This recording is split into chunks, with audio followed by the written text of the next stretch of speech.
எங்கள் எல்லை கோட்டை நீங்கள் தாண்டி விட்டீர்கள். இதற்கான விலையை நீங்கள் கொடுத்துதான் ஆக வேண்டும். அமெரிக்கா மற்றும் இஸ்ரேல் போன்ற கேவலமான குற்றவாளிகள் ஈரான் மீது நடத்தி வரும் தாக்குதல்கள் பேரழிவு பதிலடி கிடைக்கும் என்று ஈரான் பாராளுமன்ற சபாநாயகர் முகமது ஃபஹர் கலீஃபாப் எச்சரித்துள்ளார். நீங்கள் எங்களிடம் போரை நிறுத்த கோரி பிச்சை எடுக்கும் அளவுக்கான பேரழிவு பதிலடி வழங்கப்படும் என்றும் கூறியிருக்கிறார். ஈரானின் உச்ச தலைவர் அயத்துல்லா சையத் அலி கமேனி அமெரிக்க இஸ்ரேல் கூட்டுப்படை நடத்திய தாக்குதலில் படுகொலை செய்யப்பட்டு உயிர்த்தியாகியானதை ஈரானிய அரசு ஊடகங்கள் உறுதிப்படுத்தியுள்ளது. மத்திய கிழக்கில் உள்ள அமெரிக்காவின் 27 ராணுவ தளவாடங்களை குறிவைத்து தாக்குதலை தொடங்கியிருப்பதாக ஈரானின் இஸ்லாமிய புரட்சிகர காவல்படை அறிவித்துள்ளது.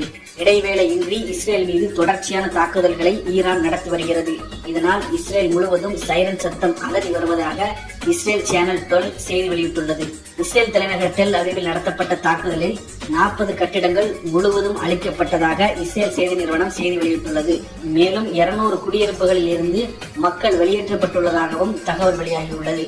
தெஹ்ரானின் வீதிகளில் அயத்துல்லா அலி கமேனி அவர்களின் லட்சக்கணக்கான ஆதரவாளர்கள் வீதியில் திரண்டு ஈரானின் உச்ச தலைவர் இறப்புக்கு கண்டனங்களை பதிவு செய்து வருகின்றனர். ஈரானின் உச்ச தலைவர் அயத்துல்லா சையத் அலி கமேனி படுகொலை செய்யப்பட்டதை கண்டித்து இஸ்ரேல் அமெரிக்காவுக்கு எதிராக ஆயிரக்கணக்கான மக்கள் ஈரானின் சிராஸ் பகுதியில் மக்கள் ஒன்று திரண்டு ஈரான் கொடியையும் கமேனியின் புகைப்படத்தையும் ஏந்தி உணர்வுகளை வெளிப்படுத்தி வருகின்றனர். ஈரானின் இஸ்மஹான் பகுதியில் லட்சக்கணக்கான மக்கள் ஒன்று திரண்டு அயத்துல்லா அலி கமேனிக்கு இறுதி மரியாதை செலுத்தி வருகின்றனர். இஸ்ரேலின் பல இடங்களில் ஈரான் தாக்குதல் நடத்தி வரும் நிலையில் தாக்குதல் நடந்த இடத்தை பற்றியான தகவல்களை மற்றவர்களுக்கு பகிர வேண்டாம் என இஸ்ரேல் ராணுவம் இஸ்ரேலியர்களுக்கு அறிவுறுத்தியுள்ளது. மேலும் இஸ்ரேலியர்கள் பங்கரில் இருந்து வெளியே வரக்கூடாது, மறு உத்தரவு வரும் வரை பங்கருக்குள்ளேயே இருக்க வேண்டும் என அறிவுறுத்தியுள்ளது.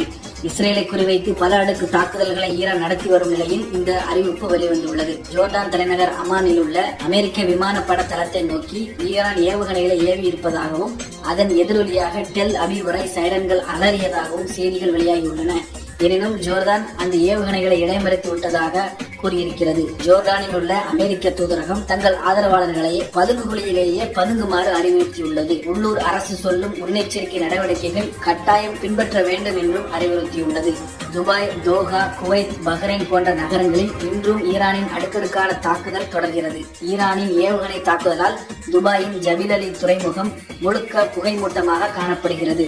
துபாயில் ஈரானின் ஏவுகணை இடைமறித்து அளிக்கப்பட்ட நேரத்தில் அதன் உதிரி பாகங்கள் விழுந்ததால் 2 காயமுற்றதாக துபாய் நகர செய்தி நிறுவனம் அறிவித்துள்ளது. நேற்று வரை ஓமனில் ஈரான் தாக்குதல் நடத்தாத நிலையில் இன்று ஓமன் துறைமுகத்தை நோக்கி ட்ரோன் தாக்குதல்களை ஈரான் நடத்தியுள்ளது.